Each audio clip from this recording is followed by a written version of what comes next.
Welcome to the Medieval Files, the channel where we dig up the dustiest and most curious secrets from an era that looks like it came straight out of a video game, but with worse graphics and way more smell of dampness. I'm your narrator, the guy who'd rather have an illuminated manuscript than an Instagram filter, and today we're diving deep into a topic that always sparks controversy, the church in the Middle Ages. But don't expect the usual stuff like popes crowning kings or monks copying books until their fingers hurt. No, today we're bringing you 10 things you probably didn't know. From trials where water was the supreme judge, to child bishops running masses like it was some kind of ecclesiastical carnival. Stick around until the end because the last one is going to leave you jaw-dropped, wondering how we survived all that without collective therapy. Let's begin.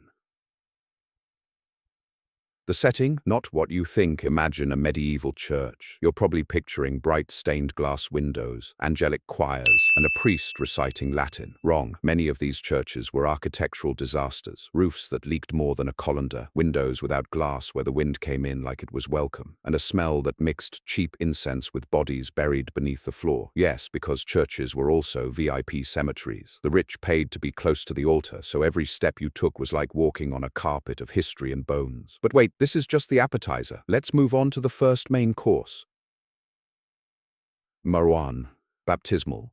Fonts that did more than baptize crying babies in the Middle Ages. Justice didn't always need judges in robes. Sometimes a basin of holy water was enough. Yes, you heard that right. If you were accused of something from stealing a chicken to light witchcraft, you could be subjected to an ordeal. They'd tie up your hands and feet, throw you into the baptismal font water, and surprise, if you floated, you were guilty because the holy water rejected you like a heretic. If you sank like a stone, innocent. Of course, many drowned. But hey, at least they died with a clear conscience, or so they said. Imagine the scene, the priest with his best poker face, the crowd holding their breath, and you thinking, why isn't today my swimming day? This practice lasted for centuries, and while today it seems crazy to us, for them it was divine science. And remember, if you want to learn more about the topic, I'll leave you a book in the description where it goes deeper.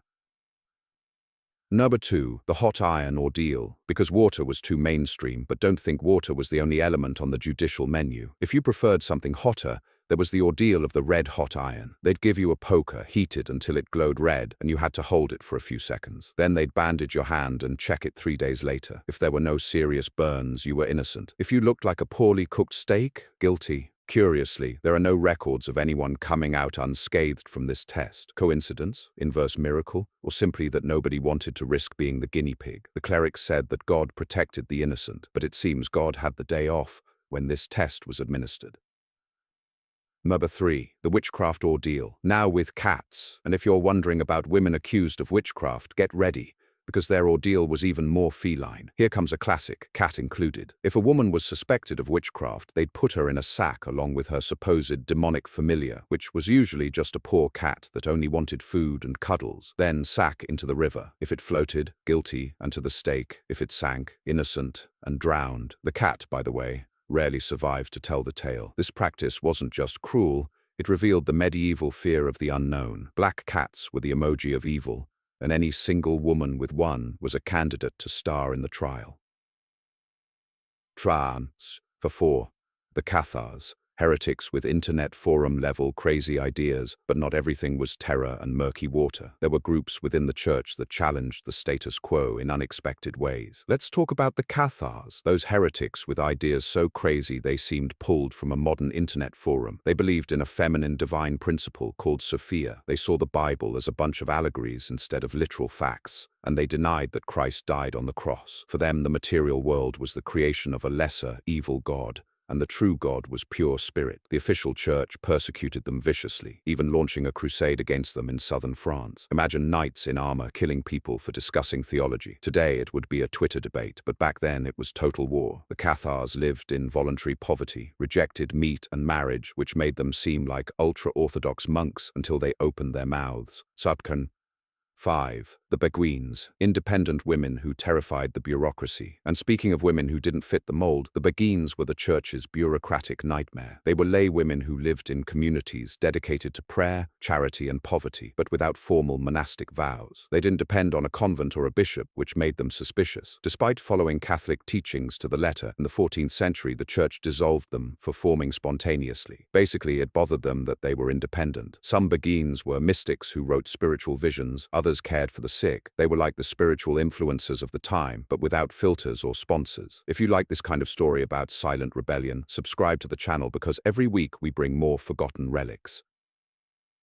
Fachada. No. 6. Fake relics. The medieval Black Friday of salvation. Now, a classic of ecclesiastical corruption. Fake relics. Some clerics sold splinters of the true cross like they were chewing gum. There were so many that, according to a 10th century theologian, you could build a ship with them. They also offered feathers from the Archangel Gabriel, milk from the Virgin Mary, or water from the Holy Land that smelled suspiciously like the local river. People bought because it promised protection against plagues, bad harvests, or angry mothers-in-law. It was the medieval Black Friday, but with eternal salvation on sale. The sellers were unscrupulous clerics who saw faith as a profitable business. And meanwhile, the poor donated their last pennies thinking they were buying a ticket to heaven.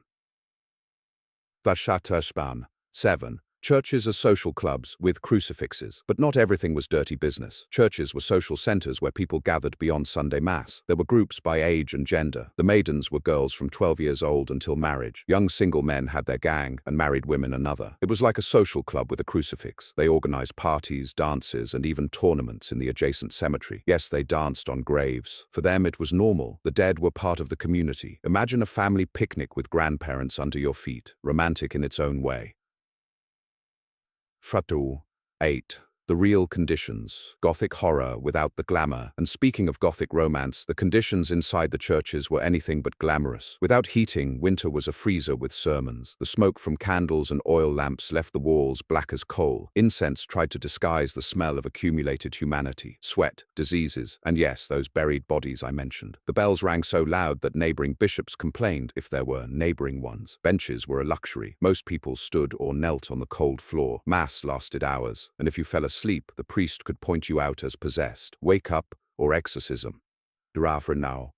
Mert 9. The boy bishop. Chaos in a cassock. But there were days when seriousness took a break. On festivities like St. Nicholas or the Holy Innocents, children took control. They'd elect a boy bishop, a kid about 10 years old dressed with mitre, staff, and the whole kit. He'd lead mass, give blessings, and even preach to adults. The other children were his canons. It was a role reversal to teach humility to adults and entertain the little ones. Imagine the real priest in a corner biting his tongue, while a 10-year-old explained sin in a squeaky voice. Some boy bishops took it so seriously they gave pardons to their friends. It was the feast of fools with a cassock.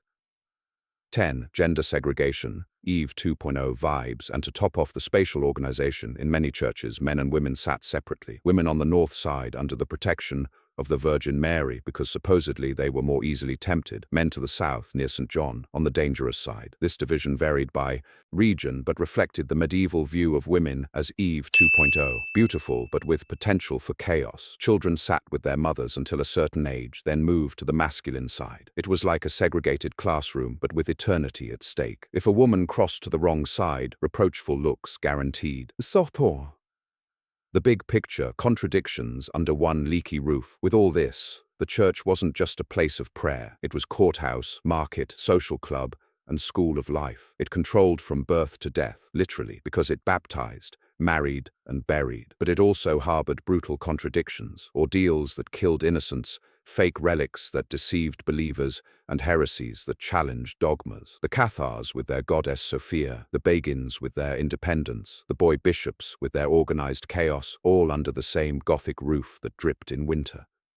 The final hook, the devil's door, and here comes the final hook I promised. Did you know that some medieval churches had devil's doors? They were small entrances on the north side where, according to belief, demons tried to sneak in. Exorcists guarded them during important masses. Imagine the priest throwing holy water at the door like he was a nightclub bouncer. You're not getting in. This superstition reveals the constant fear of the supernatural. The Middle Ages wasn't just faith, it was terror disguised as devotion. Sadafa. Recap. The 10 brutal things we've covered: aquatic trials, red-hot irons, sacrificed cats, feminist heresies, fake relics, social clubs, stinking churches, boy bishops, gender segregation, and demon doors, all in a normal day in the Middle Ages. If this has surprised you as much as it did me, hit like, share with that friend who thinks they know about history, and subscribe so you don't miss the next trip to the past. And remember, if you want to learn more about the topic, I'll leave you a book in the description where it goes deeper.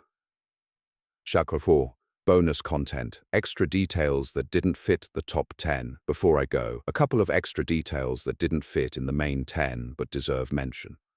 Books of hours. They weren't clocks, but personal devotional books with illustrations so detailed they looked like religious comic books. The wealthy commissioned them with scenes from their daily lives as if they were posing for a family portrait with saints in the background. Dances of death. Frescoes in churches where skeletons danced with popes, kings, and peasants, reminding everyone that we all end up the same. It was the memento mori in mural format, like a Gothic reminder that life is short but the sermon eternal. Confession was public. The confessionals as we know them didn't exist. Confession was face-to-face, sometimes in public. Imagine confessing your sins in front of the priest and half the village. Privacy was a luxury for nobles. Papal luxuries. And speaking of luxury, some medieval popes had art collections that would make modern museums jealous. One even commissioned a bathroom with erotic mosaics, but that's another story. More on the ordeals, the bread and cheese test. Going back to the ordeals, there was a variant with bread and cheese. The accused ate a piece of blessed bread and cheese. If they choked, guilty. If they swallowed it without drama, innocent. Basically a divine allergy test. And if they failed, goodbye. The clerics said God closed the throats of liars. Today we'd say it was reflux, but back then it was theology. Fetun. The Beguines, proto-feminists. The Beguines, by the way, didn't completely disappear. Some communities survived in Northern Europe, and today there are studies that see them as precursors of feminism. They lived without men, managed their finances, and wrote spiritual treatises. The church tolerated them as long as they didn't question dogmas, but as soon as a Beguine had visions that were too vivid, she was a candidate for heresy. One of them, Marguerite Porrette, wrote a book so mystical they burned her for it in 1310. Her work survived, and is studied in universities today. Ironies of history. Thamana. The Cathars. Their lasting impact. The Cathars also left their mark. Their rejection of the material world influenced other movements, and their crusade, the Albigensian, devastated southern France. Entire cities razed for discussing whether Christ had a body or not. When asked how to distinguish Cathars from Catholics, a papal legate said, "Kill them all, God will recognize his own," a phrase that sums up medieval tolerance. Fake relics. The business continues, and fake relics kept generating business. In the 11th century, a monastery claimed to have the head of John the Baptist twice, one as a child and another as an adult. Pilgrims paid to see them, and the monastery prospered. It was medieval crowdfunding, but with faith instead of cryptocurrency. Kura. Music in churches. The medieval concert in churches, music was another world. Gregorian chants weren't soft like in modern recordings. They were powerful, resonating in stone naves. Monks rehearsed for hours, and a mistake in Latin could cost lashes. But on festivities, instruments were allowed. Flutes, drums, even bagpipes. Mass became a concert, and people danced in the atrium afterward. It was the medieval disco, but with priests instead of DJs. Boy bishops, the full experience. Boy bishops had their own entourage. They'd elect canons among friends, and together they'd give absurd blessings. May your cow give more milk, or may you win the wrestling tournament. Adults pretended obedience, but it was a lesson in humility. In some cities, the boy bishop collected alms that were later used for parties. It was the day children ruled for a few hours. Chatua, gender segregation. The exceptions. Gender segregation had exceptions. In processions, men and women marched together, but in church, strict separation. Some churches had balconies for women, like VIP boxes. The poor stayed below, rubbing elbows with beggars and stray dogs that came in to take shelter. Yes, medieval churches were pet-friendly by necessity. Nay, the Devil's Door, theatrical religion. And to close this tour, let's return to the Devil's Doors. In some cathedrals, sculptors carved demons trying to enter through the north side. During exorcism masses, the bishop would spray the door with holy water while the crowd prayed. It was religious theater, but for them, real. The fear of evil was in every corner, literally.